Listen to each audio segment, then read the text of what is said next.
5 paquets par jour. Où est Jésus? Souvent les jeudis c'était les lundis. Je sortais avec 5.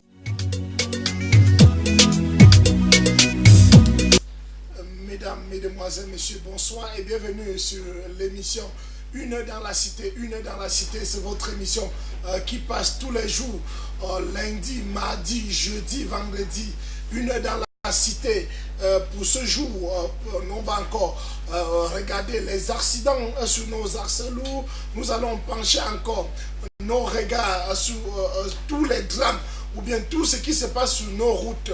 En ce moment, vous vous rappelez que ce week-end a été vraiment un week-end noir, surtout pour nous ici à l'ouest. Ce week-end a été un week-end inoubliable, choquant, un week-end qui restera gravé dans la mémoire de certaines familles. Nous avons vu nos frères, nos soeurs perdre leur vie sur nos routes, sur nos axes routiers. Alors, mesdames, mesdemoiselles, messieurs, que vaut donc l'église ou bien que vaut la prière d'un chrétien? Et surtout, vous connaissez très bien quand il y a un incident, nous voyons les gens, les autres ou bien les sorciers se mobiliser. Qu'en est-il de l'église? Est-ce que l'église a aussi un poids concernant les accidents qui se passent sur nos routes? Est-ce que l'église peut faire quelque chose par rapport à ces accidents? Certains ont pris comme les accidents comme une affaire mystique ou bien quelque chose où il faut aller encore beaucoup chercher. Que peut faire l'église? Quel est le rôle de l'église? Ou bien depuis un bon bout de temps, vous voyez même sur, au niveau de Douala-Yaoundé, l'axe Douala-Yaoundé, aucun chrétien n'est sorti, aucune église est sortie, ou bien aucun programme même dans les églises, on n'a jamais même prié pour dire voici, il y a eu pour arrêter ne serait-ce les accidents sur nos routes. La question est posée, est-ce que l'église aujourd'hui, puisqu'elle se multiplie dans nos villes, dans nos cités, est-ce que l'église peut faire quelque chose pour stopper les accidents sur nos axes lourds? Est-ce qu'aujourd'hui, un chrétien peut, face à ça, bon, est en train de s'apprêter pour voyager, est-ce que sa prière peut être efficace? Mesdames, Mesdemoiselles, Messieurs, pour répondre à cette question, je crois que je suis sur ce plateau avec un homme de Dieu. Vous allez nous excuser parce qu'il est pétri dans sa dit de connaissance. Lui, il peut nous situer un peu dans ce qu'on appelle la prière. Si la prière a un impact pour un voyageur. Et nous voyons aujourd'hui que l'accident devient une affaire contagieuse. L'accident se contamine. Quand, par exemple, il y a un accident, même le chrétien subit. Comment et pourquoi cela? Il est avec moi sur ce plateau, pasteur Marcel. Bonsoir et bienvenue une fois de plus sur ce plateau. Professeur Rico, bonsoir. Chers téléspectateurs, bonsoir une fois de plus. On vient juste de se séparer, on se retrouve encore. C'est parce que je vous aime, c'est parce que vous m'aimez aussi, en suis sûr. Voilà, on est là et voilà. Je suis content d'être là. Et sinon, comment vous allez surtout? Non, je vais très bien. Avec la grâce spéciale de Dieu, je vais très bien. Ok. Alors, si vous êtes là, c'est parce que nous avons quand même beaucoup d'interrogations, beaucoup de sujets dans nos bagages intellectuels. On veut savoir au juste le combat des églises face aux accidents sur nos routes. Est-ce que l'église d'abord fait quand même un effort ou bien est-ce que vous êtes au courant que la route tue carrément? Non, mais c'est peut-être pas une question. Si je suis au courant que la route tue, bien sûr que je suis au courant que la route tue, et elle tue terriblement parce que mourir à l'hôpital d'une maladie, c'est une chose. Et mourir sur une route, parce que déjà à l'hôpital, vous avez peut-être la chance de dire au revoir à quelqu'un. Vous avez peut-être la chance de dire à quelqu'un, bon voilà, je ne peux plus tenir, je vais mourir, je suis chanté de partir. Mais sur la route, en général, vous dites au revoir. Quand je vais arriver à la destination, je vais vous appeler. Et puis après, c'est les autres qui appellent comme pour informer que voilà, vous êtes parti et de manière terrible. Quand je dis terrible, professeur Rico, imaginez qu'on faille utiliser des pelles pour, j'ai envie de dire, sortir les gens, je ne sais pas, qu'on aille ramasser un morceau ici, ramasser un autre là-bas pour reconstituer la personne avant de l'enterrer. Vous comprenez que franchement, ce n'est pas beau à voir et ce n'est pas digne de la nature humaine, ce n'est pas digne de l'homme. Qu'un homme meurt de cette manière-là, ce n'est pas digne. Alors, on a constaté que la route, les accidents de la route, donc ça dit, se multiplient carrément. Ouais. On les a classés, on a dit la route tue. Ouais. La route vient en troisième position dans ce qu'on appelle, je ne sais pas trop comment on appelle. Donc la route est citée en troisième position comme la cause des morts, voilà, des morts en masse. Voilà. Alors, dites-nous un peu, vous êtes dans l'église, alors que fait l'église quand vous écoutez une telle chose? Que peut faire l'église? Ok, la question c'est que peut faire l'église. Oui. Et bien sûr, la question ne m'est pas adressée, je saisis aussi, elle ne m'est pas adressée seule, je saisis l'opportunité pour que les téléspectateurs aussi interviennent et donnent leur avis sur cette question qui est assez particulière, qui est assez essentielle. Le premier fait qu'il faut noter, c'est qu'en général, lorsqu'il y a accident, ça attire les gens. Les gens sortent des quartiers, viennent et se rassemblent. Deuxième fait, c'est que les autorités viennent. Et parfois, avant les autorités, vous avez des traditionalistes qui viennent et puis qui font des choses, des petits rites, parce que le sang a été versé. Alors parfois, peut-être dans les traditions, on va dire que ce lieu va devenir un lieu de malédiction. Alors il faut faire des choses comme pour repousser l'esprit ou pour repousser la malédiction. Et puis Dieu seul sait si c'est en fait le but pour lequel ils sont là en ce moment. Troisième fait, c'est que les autorités arrivent. Et je suis désolé de dire que ce qu'on ne trouve jamais sur le lieu d'accident, c'est l'église. Non, je dis presque jamais.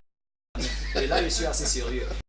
L'État, à son niveau, fait tout pour marquer, ça veut dire marquer l'endroit de l'accident. Parfois, vous voyez des panneaux qui signalent que là, il y a eu du suicide, 20 morts, comme parfois pour donner une indication aux chauffeurs qui passent par là de faire attention. Et aussi pour, déjà, conscientiser un peu la population à tous les risques qu'il y a sur la route. Mais l'église, en général, ne marque, et je dis rien du tout. Et puis, j'ai envie de poser une question. Comment est-ce que l'église va se manifester lorsque on a, j'ai envie de dire, perdu, pas perdu, mais qu'on a raté la cible de nos prières, on a raté le combat qu'on devrait mener. Voilà. Est-ce qu'on devait retrouver, puisqu'on a envie aussi, puisque quand on parlait des autorités traditionnelles, on les voit en place, assister, quand on parlait des autorités du pays, on voit les autorités sur place. Alors, les autorités religieuses sont tellement rares. Alors, comment expliquer cela? Est-ce que ça ne vous concerne pas? Et surtout même que c'est même à côté d'une église et carrément, on s'en fiche carrément. L'homme passe, traverse les cadavres pour aller carrément à l'église. Non, mais j'ai envie de dire que plus que les autorités, plus que la population, l'église a une responsabilité majeure.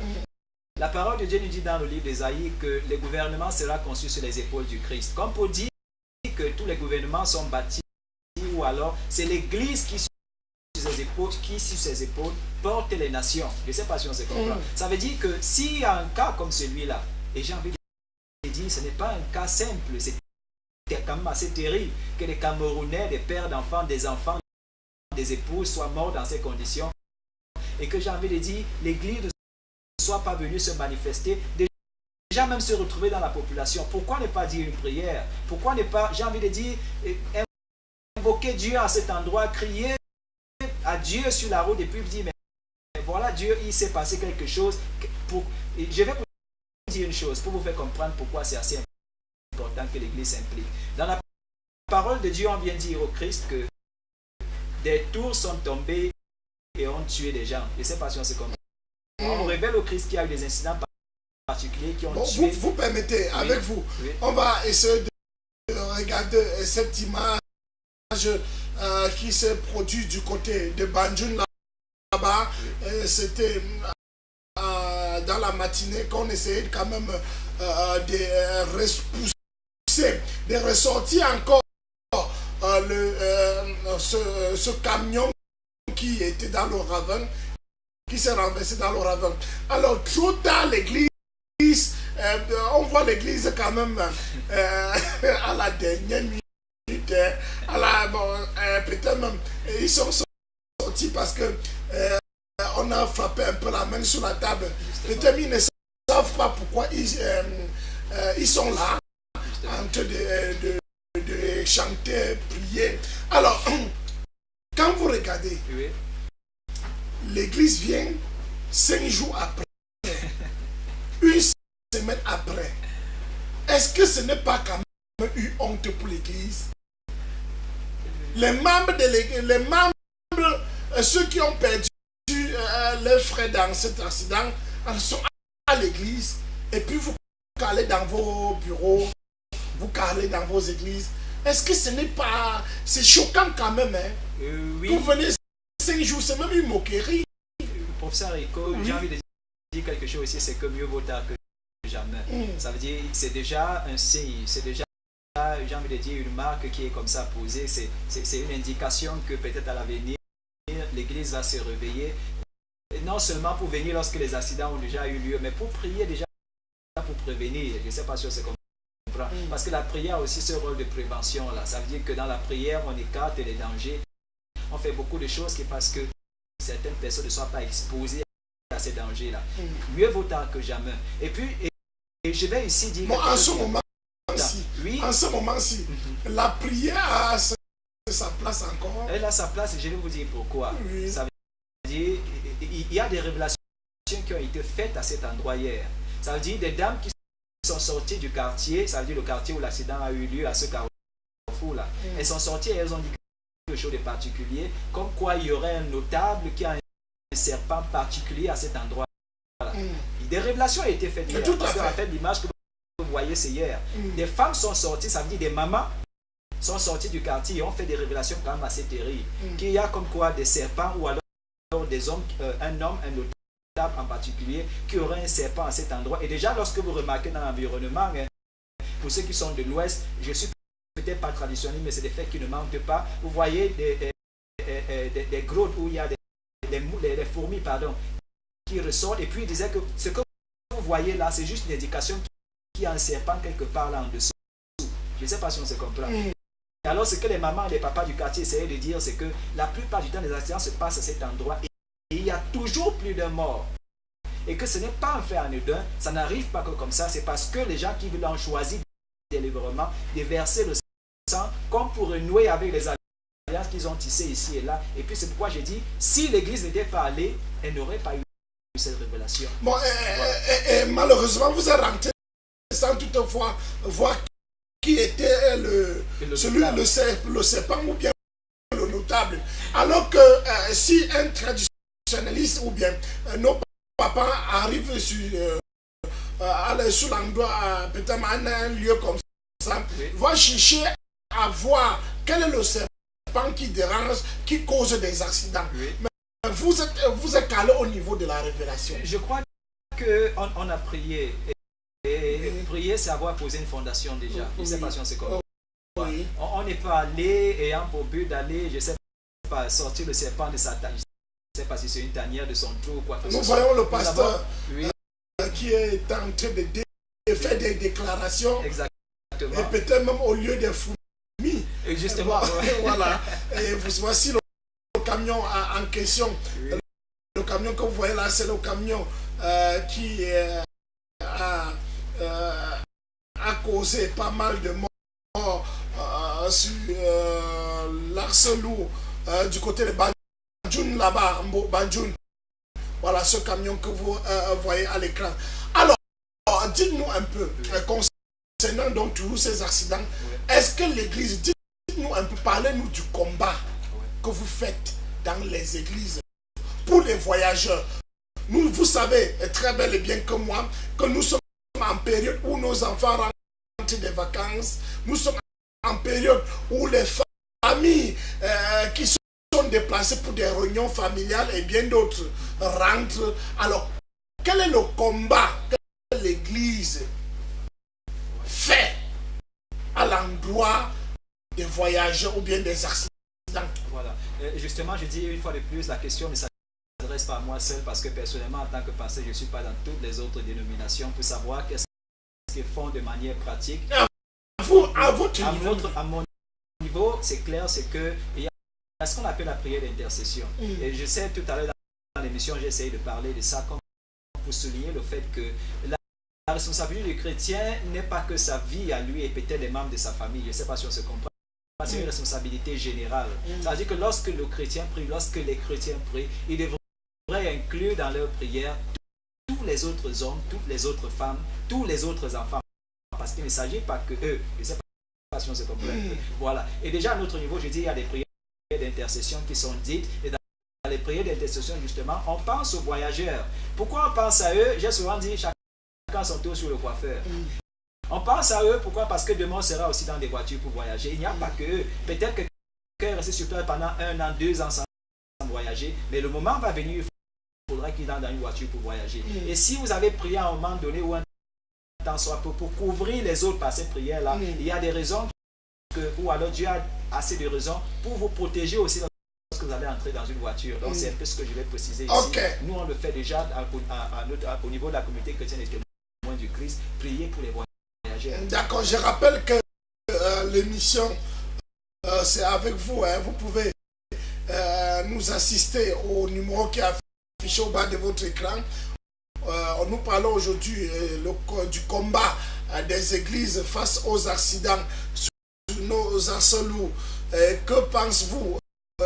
Est-ce qu'une église, est-ce que l'église peut faire quelque chose? Est-ce que l'église peut stopper les accidents sur nos axes lourds? Alors, et quand nous voyons carrément les autorités, vous voyez par exemple un bus avec juste un homme en tenue à bord. C'est juste pour la sécurité de ce bus. Mais on n'a jamais vu un pasteur ou bien ne serait-ce à l'agent pour prier pour les bus qui vont se déplacer. Mais ils attendent plutôt les fidèles dans leurs églises. Alors, quelle est donc la première, je ne sais pas, l'obligation d'un chrétien quand il veut voyager? Ok, déjà... Quel est son devoir, son obligation? Ok, je dis il a deux pôles. Le premier, c'est déjà lorsqu'on parle de la maison, confier son voyage à Dieu. Je ne sais pas si on se comprend. Que Dieu s'occupe de ce voyage, ça veut dire du départ à l'arrivée. Le psaume 121 dit quelque chose de particulier, c'est que Dieu protège son fidèle de son départ à son arrivée. Voilà, c'est une promesse que Dieu fait et il faut se baser sur ces promesses qu'on peut demander à Dieu de protéger le voyage. Deuxième chose, c'est que la parole de Dieu dit, en parlant toujours des fidèles de Dieu, des enfants de Dieu, qu'aucun de vos os ne sera brisé, qu'il veille sur tous les membres de nos corps afin qu'aucun de nos os ne soit brisé. Je ne sais pas si on se comprend. Donc voilà autant de promesses que Dieu fait dans sa parole qui sont relatives aux accidents. Maintenant, la deuxième chose, et ce qui est un fait assez important, c'est qu'il n'y a pas que les chrétiens qui entrent dans des voitures. Dans ces mêmes voitures, il y a des sorciers. Dans ces mêmes voitures, il y a des traditionalistes. Dans ces mêmes voitures, il y a des... Citez tout ce que vous pouvez citer. Je ne sais pas si on se comprend. Ça veut dire, à partir de ce moment, la prière, la parole de Dieu dit que la prière du juste est d'une grande efficacité. Mais le problème, c'est que celui qui prie, est-ce qu'il peut se rassurer qu'il remplit les conditions du juste? Je ne sais pas si on se comprend pour ça. Voilà, ça c'est le premier pôle. Le deuxième pôle, c'est qu'on s'est rendu compte qu'en général, lorsque les chrétiens entrent dans la voiture, ils restent silencieux. Je ne sais pas si on se comprend. Mais une chose qu'ils oublient, c'est que le sorcier qui en fait des incantations, il prononce des choses que la plupart du temps vous n'entendez pas. Et c'est pourquoi j'ai toujours vanté le mérite, ou du moins apprécié ces chrétiens que lorsqu'ils entrent dans des voitures, je ne sais pas si on se comprend, de manière anodine, il dit, excusez-moi ceux qui sont dans la voiture, je vais prier. S'il y en a qui veulent prier avec moi pour confier ce voyage à Dieu, faisons-le. Et c'est où vous comprenez que pratiquement tout le monde a peur de la mort et peur des accidents. Il n'y a pas que le sorcier. Je ne sais pas si on se comprend. Tout le monde a peur. Et lorsqu'il dit prions, vous allez vous rendre compte d'une chose, c'est que tout le monde est prêt à prier. Je le dis pour avoir vécu ces scènes plus d'une fois. Ça veut dire qu'un homme dit, ok, voilà, on va se déplacer tout à l'heure, mettons-nous en prière. Et vous voyez, tout le monde commence à prier. Soit il donne un chant et tout le monde le suit. Je ne sais pas si on se comprend. Donc voilà, c'est pourquoi il dit, je situe la responsabilité du chrétien lorsqu'il s'agit d'un voyage à deux niveaux. Au niveau individuel. Un chrétien arrive à un niveau du bus, se lève, entame la prière. Oui, il entame la prière. Et pourquoi il entame la prière? Parce que c'est une manière, j'ai envie de dire, une manière assez spirituelle de posséder le voyage dans son ensemble. Je ne sais pas si on se comprend. Voilà. Et puis, c'est en ce moment qu'il n'est pas seul dans la voiture, il y a les autres. Et que s'il ne prend pas possession de la voiture et du voyage de cette manière, ceux-là qui combattent contre lui, je ne sais pas si on se comprend, ou du moins ceux-là qui ont d'autres intentions concernant le voyage, peut-être un accident en particulier, voilà, quand il prend position de cette manière, c'est déjà une victoire remportée. Bon, Pasteur Marcel, Oui. Tu vas me poser la question là, chacun va dire j'ai prié chez moi avant de sortir. Ça ne peut pas manquer. Voilà. Ça ne peut pas manquer.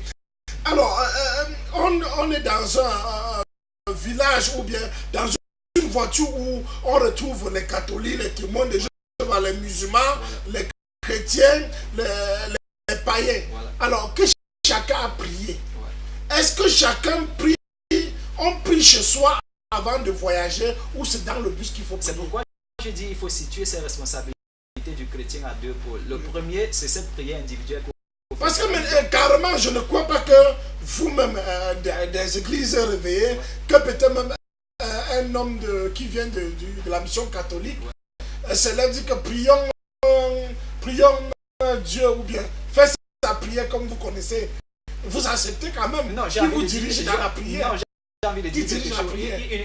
Il ne s'agit pas, il s'agit d'une prière, j'ai envie de dire, qui est particulière. Je ne sais pas si on se comprend. Oui. Il y a un sujet particulier. Et lorsqu'il y a un sujet particulier, on adresse une prière. La parole de Dieu dit, à cause du juste. Ça veut dire, s'il y a un juste dans ce bus, cette prière peut être exaucée. Le problème, ce n'est même pas celui qui dit la prière nécessairement. Parce que nous avons prié de manière collective. Et c'est pourquoi la plupart du temps, quand je suis peut-être dans mes émissions aussi, j'insiste sur le fait de prier ensemble. La prière individuelle n'a pas le même pouvoir, la même efficacité. Vous n'avez pas, que la prière collective. quand même démenti ceci que Oui. si quelqu'un a peut-être même je peux dire le médaillon de notre sœur Grâce, celle qui a eu gré pour trouver la grâce Oui. auprès de Dieu. Oui. Voilà, elles sont, par exemple, nous étions sur le lieu, une femme a déclaré, c'est la Vierge Marie qui m'a protégé. C'est la Vierge, c'est parce que j'ai évoqué son nom avant de sortir comme ça. Vous n'avez pas me dit que si elle prenait la prière dans le bus, elle ne devait pas quand même remercier. C'est pourquoi j'ai dit une chose. Pour ça, écoutez un peu clairement ce que j'ai dit. Que lorsqu'on prie de manière collective, Dieu peut ou va exaucer la prière à cause du juste qui se retrouve dans ce bus-là. Je ne sais pas si vous Mais comprenez. malheureusement, Parce que le juste est aussi à l'intérieur, Oui. et par souci du juste, Dieu va exaucer la prière. Rappelez-vous un peu ce qui se passe, je vais dire dans la parole de Dieu, en parlant d'Abraham, Oui. lorsque son frère se retrouve à Sodome et Gomorrhe. Dieu lui dit des choses simples. S'il y a, je ne sais pas, 5 ans en descendant ainsi de suite, ils arrivent même à 10. S'il y a 10 justes dans cette ville, je vais épargner la ville. Oui. Ça veut dire que Dieu peut épargner un accident parce qu'on a prié de manière collective et que dans cette prière collective, il se trouvait des justes. Et c'est pourquoi j'ai dit, c'est la responsabilité du juste, de celui qui est enfant de Dieu lorsqu'il entre dans un bus, d'amener ou d'inviter tous les autres à la prière. Parce que pourquoi j'insiste sur ce point? Si vous allez dans une agence, je le dis parce que je vais parler d'un pays en particulier, je vais parler du Ghana.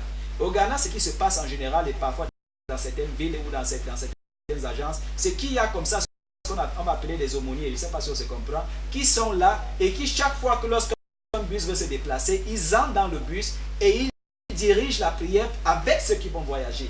Je ne sais pas si on se comprend pour ça, Rico. Oui. Maintenant, le problème ici, c'est que je doute un peu fort que les agences qui sont dans cette ville veulent accepter une initiative comme celle-là. Oui. C'est pourquoi je dis donc que c'est la responsabilité du chrétien lorsqu'il entre dans une voiture d'inviter les autres à la prière. Je vous dis en ce moment, parce que les gens sont conscients de ce qui peut avoir se passer sur la route, tout le monde est prêt à prier. Et en fait, raison du fait qu'il y a sans doute, il y a probablement juste dans le bus ou dans la voiture qui doit être empruntée, je ne sais pas si on se comprend. Dieu peut exaucer la prière ou va exaucer la prière. D'accord, nous avons vu l'accident des EKR, l'accident du train que vous connaissez très bien. Il y a les pasteurs qui sont morts. Justement. Vous n'allez pas quand même me dire qu'il n'y avait pas de justes. Et même des pasteurs. Je ne sais pas si vous comprenez ce que je suis. Je vous suis très bien. C'est-à-dire que s'il y a le juste, Dieu peut sauver la situation à cause du juste. J'ai envie de dire, vous avez négliger un facteur. Oui. Et le facteur il est très simple. Beaucoup de gens qui voyagent, peut-être des téléspectateurs qui regardent, vont me dire un truc qui est vrai, et c'est vrai. En général, il n'y a pas de prière collective dans une voiture. Chacun allait s'asseoir de son côté et il prie son Dieu. Je ne sais pas si on se comprend. Mais j'ai souligné ici un fait, c'est que la prière collective a plus d'efficacité qu'en général une prière individuelle.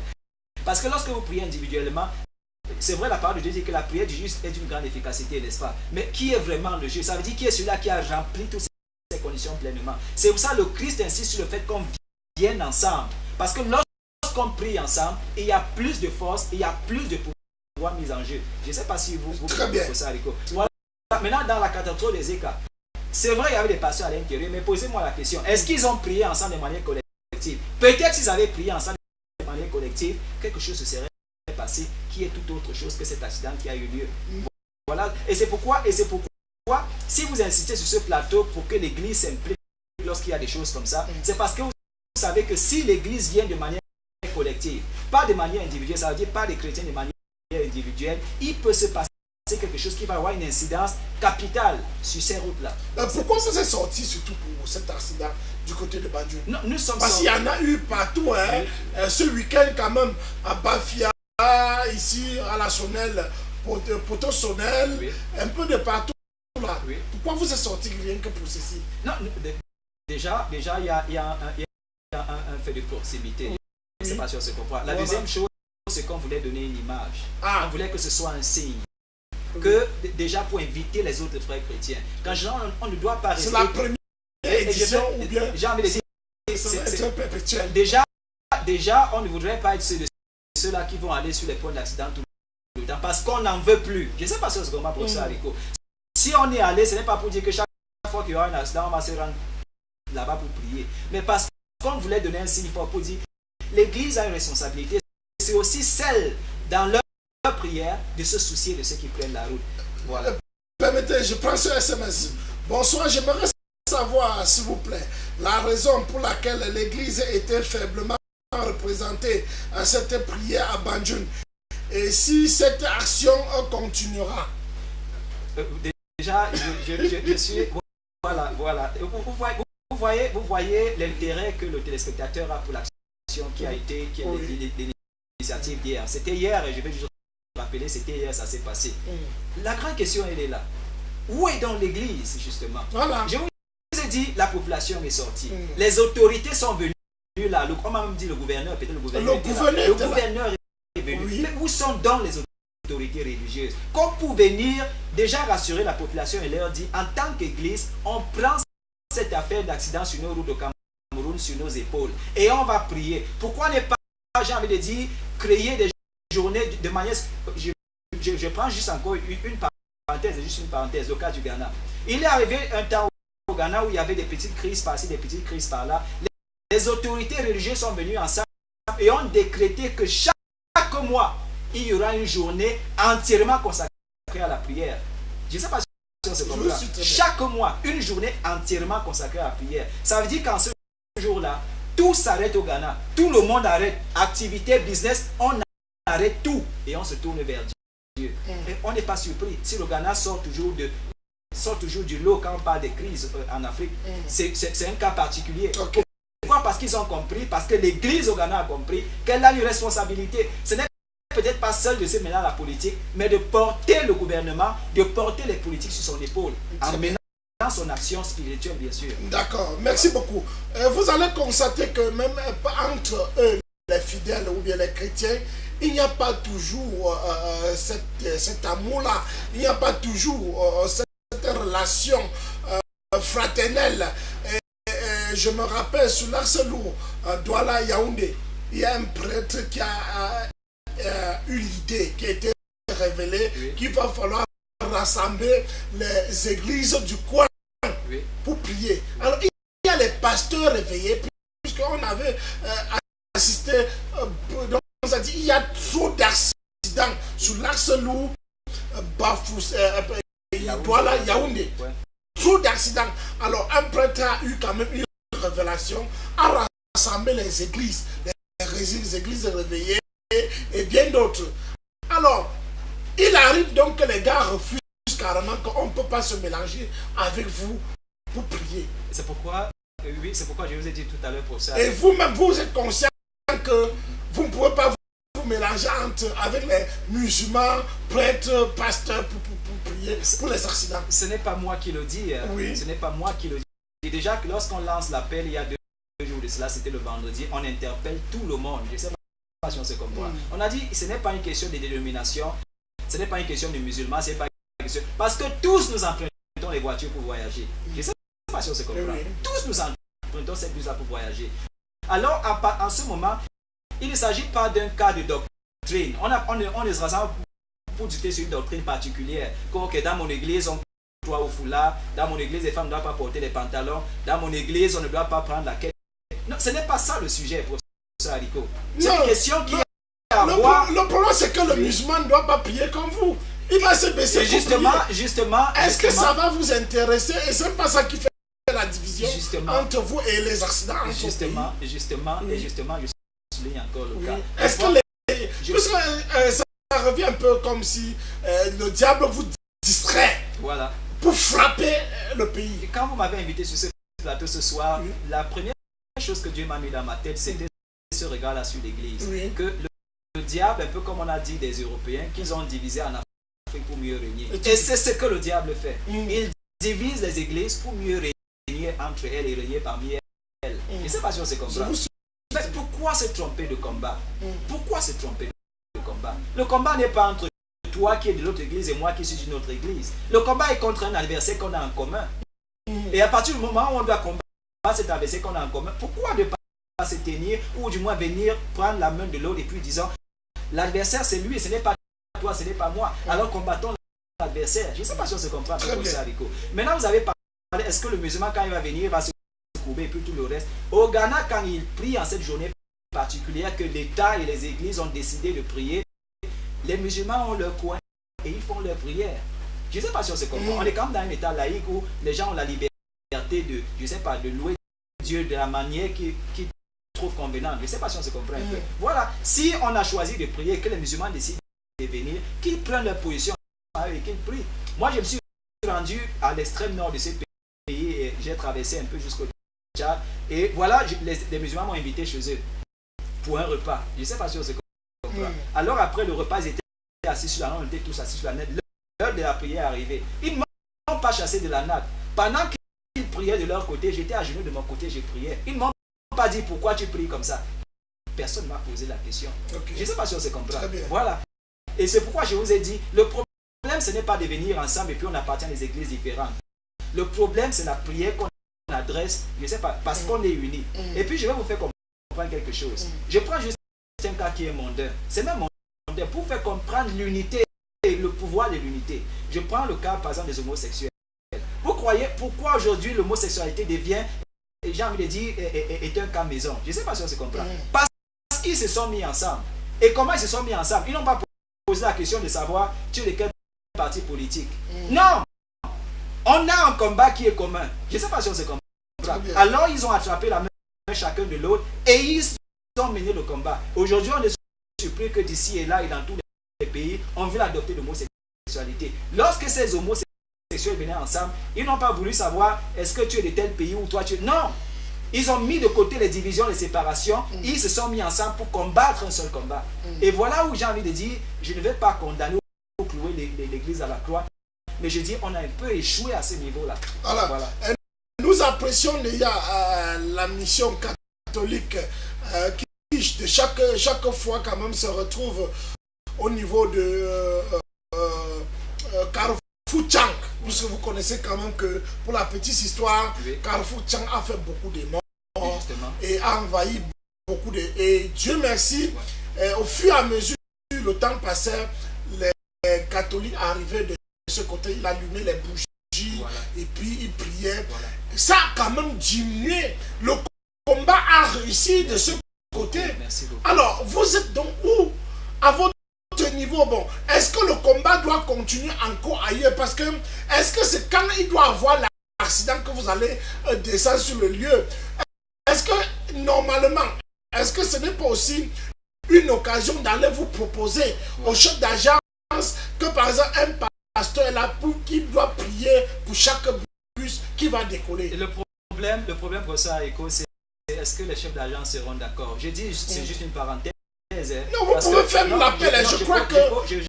Je pose juste quelque chose, c'est que d'aucuns pensent que les accidents arrivent du fait de ceux qui ont les agences. Je ne sais pas si on se comprend.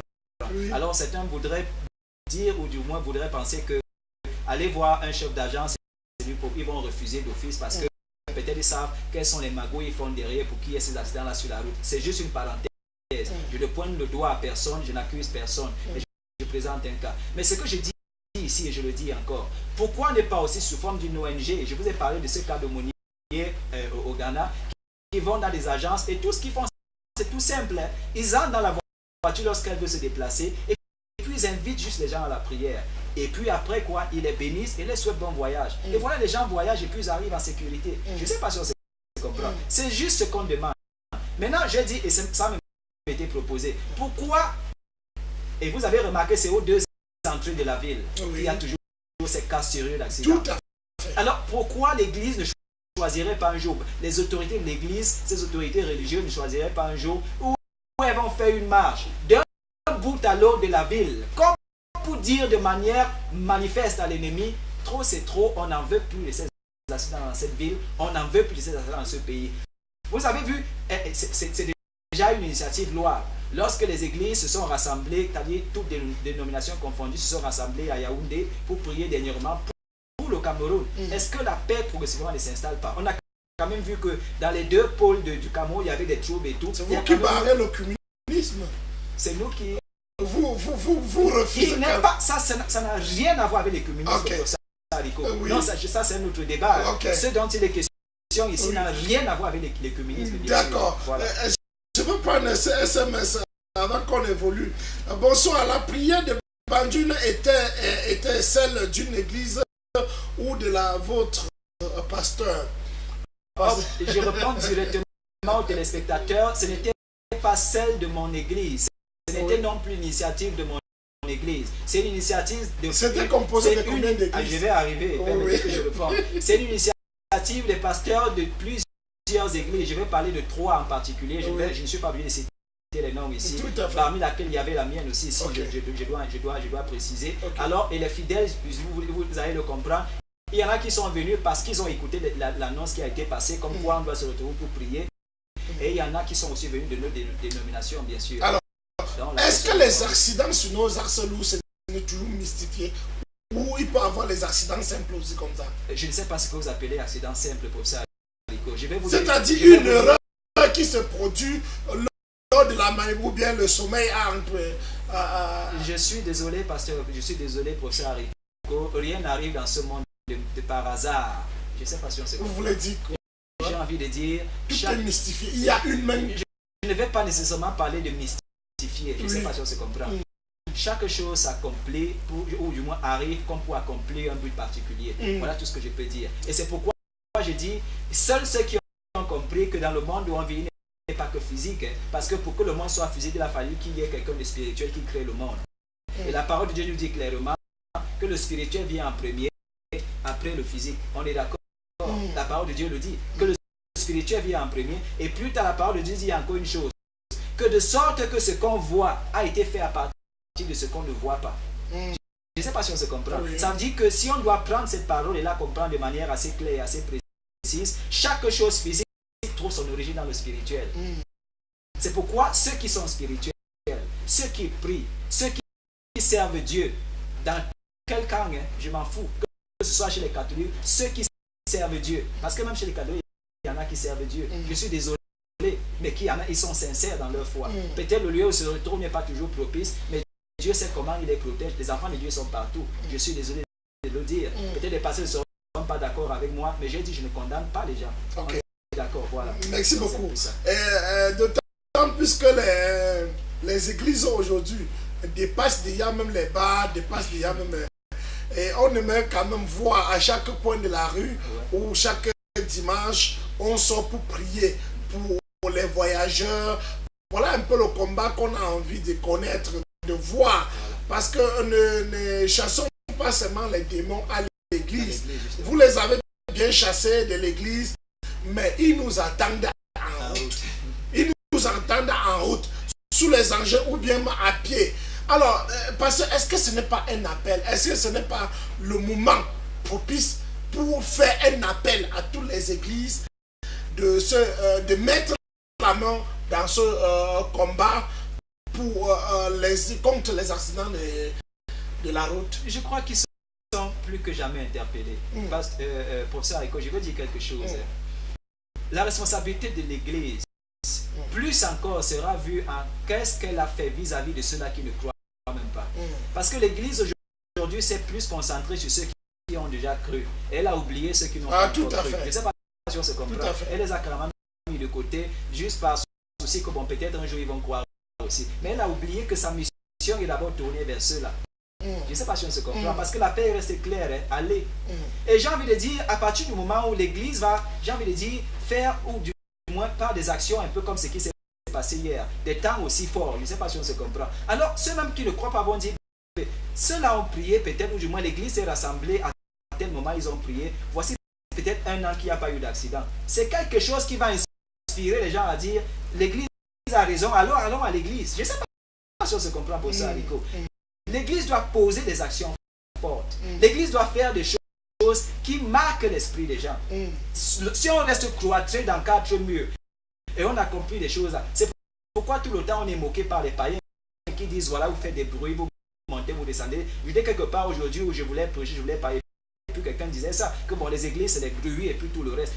Sortons à l'extérieur et marquons des actions, ou posons des actions qui vont marquer les gens dans leur esprit.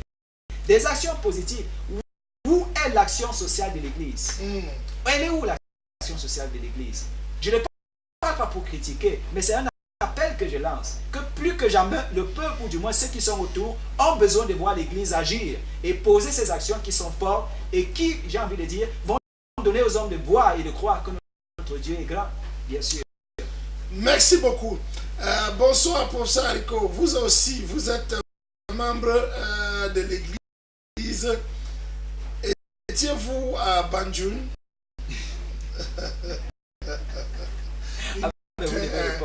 Oui, très bien, une très belle question. Alors, nous étions à Banjul pour l'affaire qui nous concerne, pour faire le constat. Et vous écoutez quand même, on vous a donné quand même tout le rapport de cet accident qui s'est produit. Et nous étions quand même les premiers sur le terrain. L'un des premiers. Bon, nous étions là aux environs à 6 heures, nous étions quand même de ce côté-là, juste pour avoir l'information sur dont nous, sur place, mais on n'a vu aucun pasteur, mais quand même j'ai vu mes collègues animateurs, radio, communicateurs. Nous étions quand même sur le lieu, dans un autre domaine. Alors, merci pour Alors, pasteur Marcel, entrons un peu dans l'affaire où vous abandonnez trop les autorités de votre pays. Vous êtes plutôt... on ne vous voit plus sur la scène parce que c'était même le temps pour vous de faire même des propositions. Pourquoi ne pas au ministre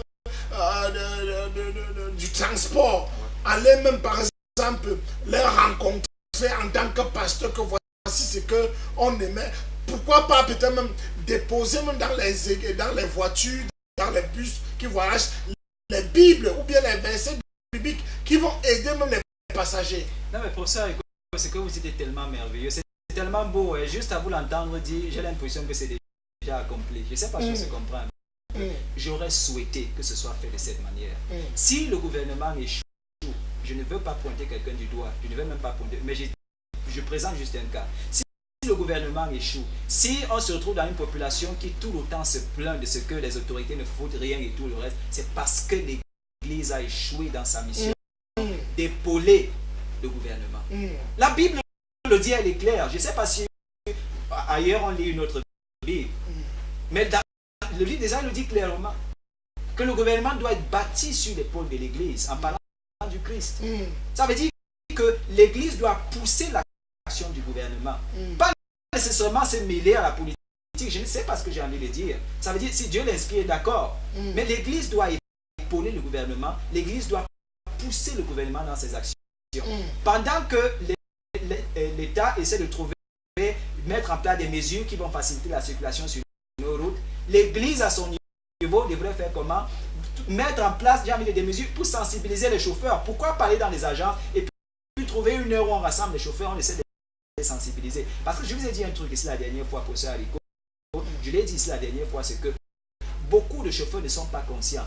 Dès qu'il est assis au volant, c'est devant. Je ne sais pas si on se comprend. J'ai dit, ça fait beaucoup d'années que je conduis. Et puis j'ai dit, quand je suis dans la voiture et que je conduis et qu'il y a des gens derrière moi, mes yeux sont toujours sur le rétroviseur. Je dis à Dieu, Dieu, regarde, j'ai une responsabilité sérieuse derrière moi. Il y a des passagers dans cette voiture. Dieu, aide-moi à arriver à bon port avec eux. Ça veut dire que je suis permanemment en prière. Mais on a des chauffeurs qui, des gens ne prient même pas du tout. Est-ce que, à vous écouter, vous n'avez pas encore fait aussi un pas vers les autorités de votre...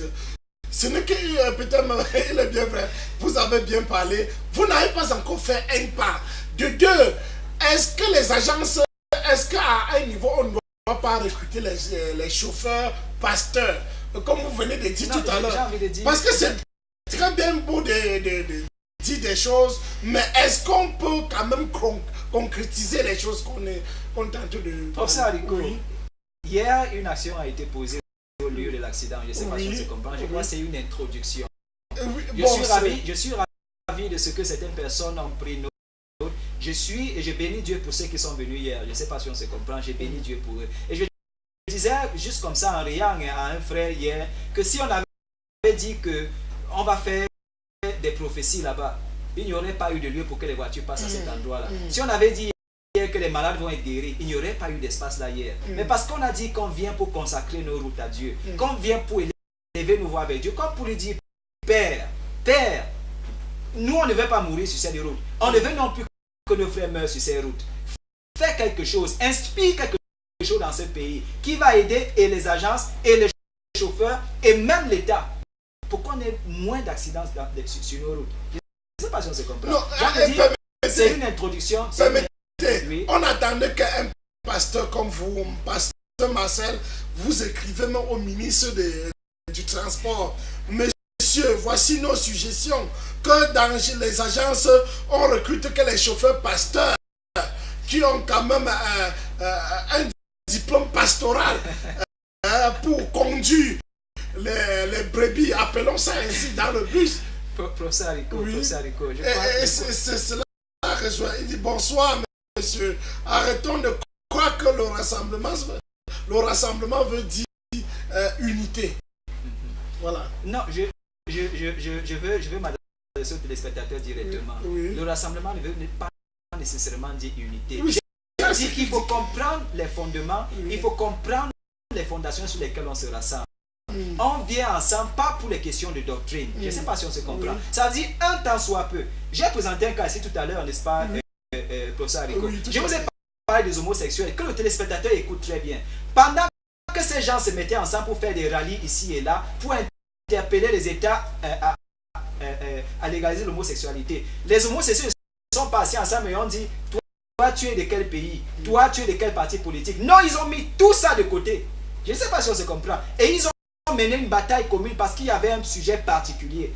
Il y avait un combat particulier pour lequel il devait se battre. Je ne sais pas si on se comprend. Donc je n'ai pas parlé d'un rassemblement pour venir parler des questions politiques, pour venir parler des questions de doctrine, pour venir parler des questions religieuses.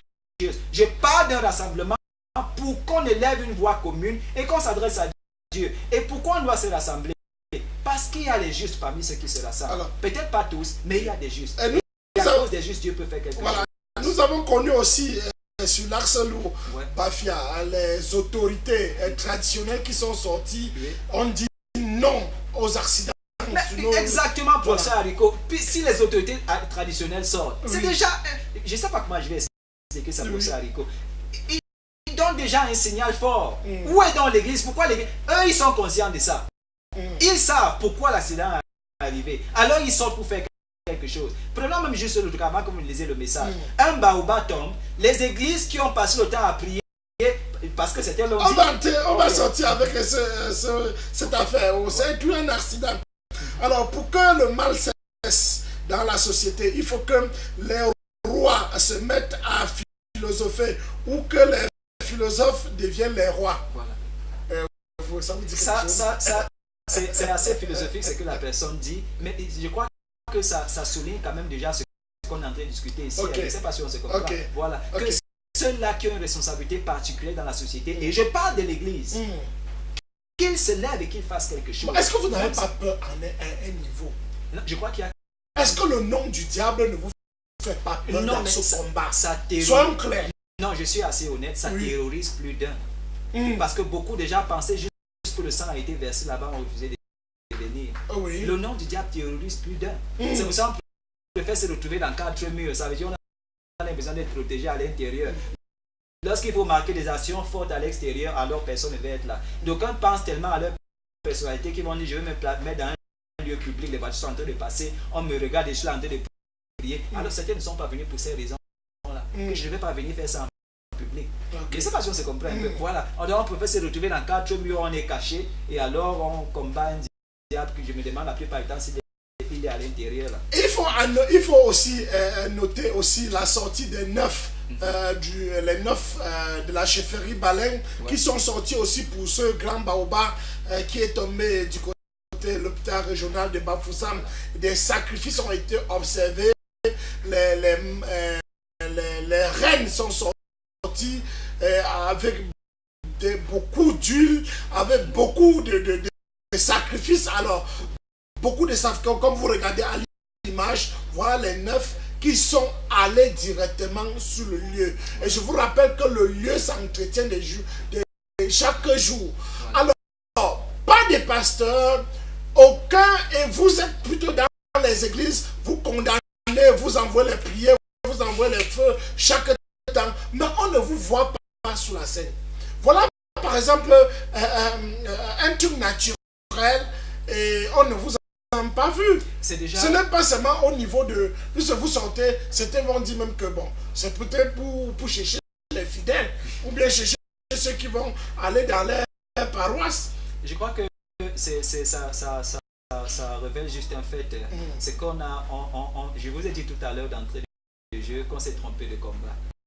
La parole de Dieu, le Christ, lorsqu'il s'en va, il dit allez. Ça veut dire que plus que jamais votre action est à l'extérieur qu'à l'intérieur. Je ne sais pas si on se comprend. Et le Christ, durant tout son ministère public, a marqué les consciences des gens par les actions qu'il a accomplies. Ce n'était pas dans une synagogue. C'est vrai qu'il a accompli des choses dans les synagogues, mais plus encore à l'extérieur. Je ne sais pas si on se comprend. Il a marqué les consciences, il a marqué les destinées, il a marqué les vies. Vous montrez ce baobab tout à l'heure, et on voit des personnes qui sont de l'autre côté, ça veut dire de la tradition, qui sortent, un baobab est tombé, et ils viennent, ils font des rites. Comme pour dire que peut-être vous avez prié, c'est tombé, on reconsacre le baobab. Ce qui a commencé va continuer. Je ne sais pas si on se comprend. C'est un combat. Où était dans l'église pour venir dire ok, c'est en fait tombé, j'ai envie de dire de manière permanente, on annule tout ce pourquoi ce baobab a été tenu debout jusqu'ici. Je ne sais pas si on se comprend. L'église n'est pas sortie. Ils sont retournés à cet endroit, ils ont reconsacré le baobab, et ce que le baobab faisait à la vie va continuer de le faire parce qu'ils l'ont reconsacré. Je ne sais pas si on se comprend. Ça veut dire que le combat est renouvelé. Puisque nous ne sommes pas allés comme pour de manière permanente anéantir le pouvoir qui partait de cet endroit-là. On ne l'a pas fait. Je ne sais pas si on se comprend. Voilà. Donc voilà un peu, c'est autant de choses que je peux dire. Mais on a quand même, on a jamais vu quand même un pasteur prendre une machette pour ce genre d'arbre. Et pourtant, c'est pourquoi, c'est vrai, c'est un témoignage même ici, du côté de Kolako. Alors, un témoignage propre, un arbre qui a causé, qui était même l'auteur même des couches, les fausses couches au quartier, les couches de nuit, des mauvais rêves, des oppressions et bien d'autres. Alors, un pasteur a eu une révélation et il a porté la matière, c'était le combat d'une église. Alors, depuis ce temps-là, tout a changé. Bon, et pour vous, quand vous restez dans vos églises, vous dites le baobab, j'envoie le feu, j'envoie le feu, j'envoie le feu. Et puis, malheureusement, ou bien par coïncidence, ou bien dans ce baobab, peut-être existent certains esprits qui ne sont pas entendus, et puis à essayer de casser, vous dites, vous criez dans la victoire. Est-ce que c'est même une victoire pour vous? Est-ce qu'il faut se réjouir? Peut-être une victoire, mais après ce qui s'est passé juste après l'incident, ça veut dire les chefs traditionnels qui envoient des gens venir encore renouveler les rites et tout. C'est pourquoi j'ai dit le combat a été renouvelé parce qu'ils ont reconsacré leur baobab. Je ne sais pas si on se comprend. Il est quand même encore debout et à plus de la moitié. Ils ont reconsacré leur baobab. Alors c'est pourquoi j'ai dit lorsqu'il est tombé, si l'église était, je ne vais pas parler d'une ou alors dans cette unité-là, mais si quand même il y avait déjà des initiatives qui étaient mises sur pied avant aujourd'hui, où l'église peut se retrouver ensemble et prier en mettant de côté les doctrines et puis toutes ces choses-là qui nous divisent jusqu'ici, on se serait rendu là-bas et on aurait fait quelque chose qui aurait parlé une fois pour toutes contre tout pouvoir qui puisse exister dans ce baobab. Donc c'est un peu de quoi il s'agit pour ça, Rico. Le problème aujourd'hui, j'ai envie d'insister, le problème aujourd'hui c'est qu'est-ce qui n'a pas été fait?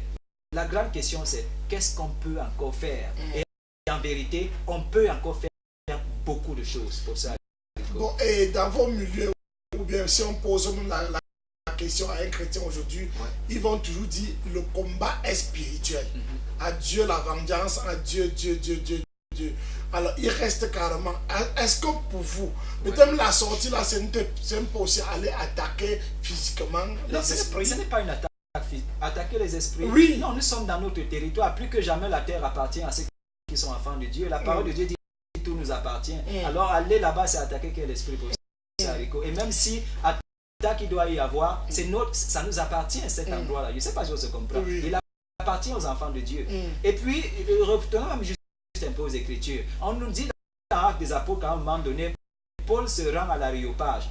C'était quoi l'Aréopage? C'est le lieu où tous les dieux, c'est-à-dire tous les dieux qui puissent être nommés, étaient représentés. Et alors, ils avaient fait une représentation particulière pour le Dieu inconnu. Et Paul entre dans l'Aréopage. Ce n'était pas un milieu chrétien. Ce n'était pas un milieu chrétien. Il entre dans cet Aréopage. Et puis il dit, je suis venu vous parler du Dieu inconnu. Et il prêche l'évangile à cet endroit. Je ne sais pas si on se comprend. C'est pourquoi je suis en train de dire quelque chose ici. Il ne s'agit pas des actions qui n'ont pas été menées. Qu'on ne nous condamne pas. Mais on est sorti et je crois que beaucoup d'autres actions vont être posées. Comme on dit, l'église est vivante à Bafoussam, elle est vivante. Vous attendez le prochain accident? Non, on n'attend pas le prochain accident. Déjà, des mesures ont été prises jusqu'ici. Déjà, on attend. On est sorti hier parce qu'on a voulu dire à Dieu, Dieu Père, pardonne-nous les péchés, pardonne nos péchés, pardonne-nous le mal qu'on a fait. Dieu, on ne veut plus d'accident, on n'en veut plus. Je ne sais pas si on se comprend. Voilà. Merci beaucoup. On passe. Bonsoir, pasteur Marcel. Est-ce que la colère de Dieu ne peut pas s'abattre sur le Cameroun par rapport à l'assassinat de Monseigneur Benoît Bala? Que Dieu vous bénisse. Et autre SMS. Bonsoir, prof. Bonsoir, prof. Les 9 notables sont sortis. C'est vrai. Mais les 3 pasteurs sont à l'œuvre. J'en suis certain. Merci beaucoup, chers téléspectateurs. Merci, il dit les 3 pasteurs sont à l'œuvre. Vous avez parlé des 3 pasteurs qui étaient de l'autre côté. Merci. Mais ils s'en foutent quand même. Je me dis que est-ce que ce n'est pas un coup de machette dans l'eau? Parce que les gars restent chez eux carrément. Vous êtes là, vous chantez en route. Vous parlez de qui? Vous parlez de qui? Ils sont quand même sortis pour aller à ce baobab. Première chose, ils sont sortis. Non, permettez que je présente ceci. Et quand le baobab est tombé, ils sont sortis de leur chefferie pour aller au lieu du baobab. Hier, quand nous étions à cet endroit pour prier, ils ont dit, en fait, c'est clair, il y a un serpent terrible à cet endroit. Ils ont dit, ne dites pas qu'il est chez eux. Ils sont à ce lieu d'accident, de manière spirituelle ou de manière... Mais ils sont là. Je ne sais pas si on peut pour ça. Ne dites pas qu'il est chez eux. Non, ils sortent, ils viennent là. Et puis, rassurez-vous, demandez au chauffeur. Je conduis moi-même. Je ne suis peut-être pas chauffeur d'une agence, mais je conduis moi-même. Et je peux vous dire que ceux qui conduisent dans la nuit voient des choses terribles. Des femmes qui marchent avec des calebasses, des scènes terribles qui se passent sur la route. Ils sont sur la route. Vous parlez de quoi pour ça, Rico? Ils ne restent pas à la maison. C'est vrai, ils font les écans, mais ils sortent, ils viennent au lieu, ils veulent que les choses se passent. Et je vous ai dit, je crois que c'était la dernière fois le lundi, dans les passé sur ce plateau, que un papa m'a dit dans cette ville de Bafoussam que ce que les sorciers font en général, c'est qu'ils vont dans les 2 entrées de la ville et ils font des rites, ils bâtissent des hôtels spirituels. Et c'est comme ça qu'ils possèdent la ville. Et vous êtes surpris en tant que chrétien que vous prêchez, les gens refusent de croire. Pourquoi? Parce que les sorciers ont pris possession des deux entrées. Alors, j'ai envie de dire, leur onction est en train de régner. Alors, pourquoi l'Église n'a pas aussi, ne sort pas aussi, et comme ça, par une action délibérée, choisit de saisir les deux entrées? C'est comme les deux portes de la ville. Et ceux qui sont spirituels savent qu'on parle des portes spirituelles. Et que celui qui prend la porte ou celui qui a possession de la porte, c'est lui qui domine dans la ville. Je ne sais pas si vous comprenez, professeur Haricot. Mais est-ce qu'il faut retrousser les manches? Vous savez, quand il dit retrousser les manches, oui. Est-ce qu'il faut aller aussi, parce qu'on dit vous êtes physique, la force agissante travaille en esprit. Alors, est-ce qu'il va falloir retrousser les manches pour aller au combat? Peut-être même pour aller à l'entrée de la ville et chercher le serpent là pour tuer. Non, on n'a pas besoin de chercher un serpent. Parce que vous avez dit tout à l'heure que les femmes sortent, on les voit avec le feu sur la tête, les calebasses sur la tête. Oui. Alors, c'est un truc mystique. Ouais. Est-ce que vous allez aussi sortir aussi d'une manière comme ça là pour combattre? C'est pourquoi je dis, lorsque l'église se rassemble, on décide des actions à mener. Je ne sais pas si on se comprend. Si l'église choisit de mener une action, ou l'église choisit de faire quelque chose, alors lorsque se rassemble, lorsque tous ceux-là qui sont intéressés par la fête se rassemblent. Parce que je vais dire quelque chose ici, professeur Haricot. Hier, c'était eux. C'est eux, ils sont morts là-bas. Peut-être demain, ce ne serait pas peut-être vous, mais quelqu'un que vous connaissez. Pourquoi ne pas choisir de faire quelque chose aujourd'hui pour prévenir ça? Est-ce qu'il n'y a que eux qui voyagent? Demain, ce serait vous sur la route. Alors, comment vous allez vous sentir étant dans une voiture? Avec l'idée que tout peut arriver? Non, vous serez plus rassuré si aujourd'hui on mène une action. Quand vous serez rassuré parce qu'on a consacré la route d'une manière ou d'une autre. Ça permet d'éviter certains risques. Pourquoi négliger l'aspect de la prière? Pourquoi refuser de croire que si on prie, Dieu peut écouter et faire quelque chose? Si on refuse ça, c'est déjà qu'on pense que Dieu ne peut rien faire. Et que les accidents de la route, j'ai envie de dire, sont une fatalité. Non, ce n'est pas une fatalité. Et puis, le vendredi, lorsqu'on était sur ce plateau, la plupart de ceux qui ont appelé, ont envoyé des messages, ont dit, c'est un fait spirituel. Mais pourquoi ils ne sont pas sortis pour qu'on vienne combattre ensemble? Alors, bonsoir. Bonsoir. Parlez à haute voix. On vous appelle comment? Vous appelez depuis où?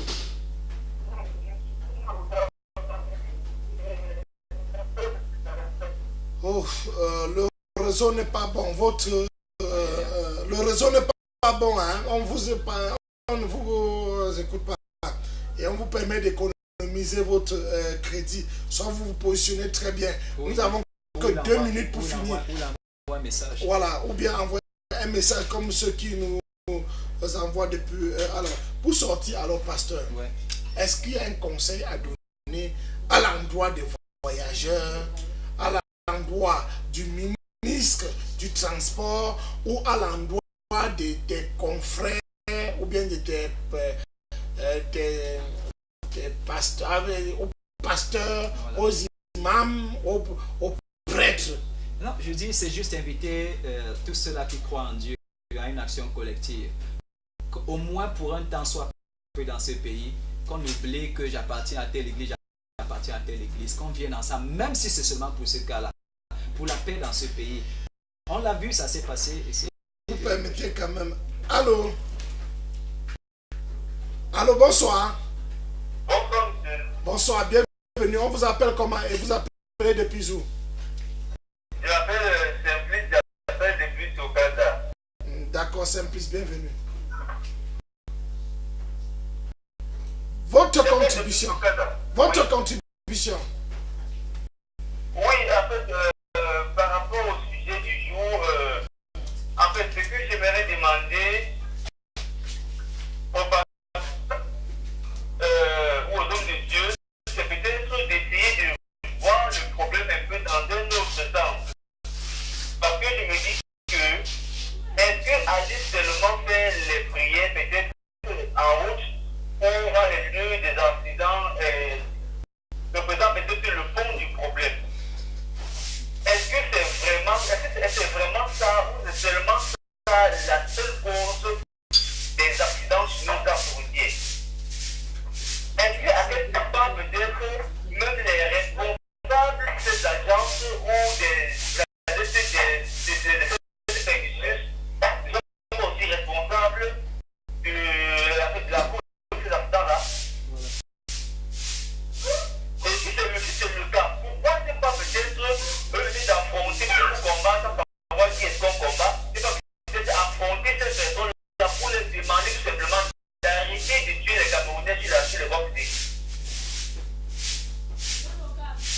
Merci beaucoup. Puisqu'on reste et on se met à dire, bon, on va aller prier sur la route. Mais les vrais responsables de ces choses-là sont des personnes physiques qu'on peut facilement affronter et les demander d'arrêter avec ces bêtises.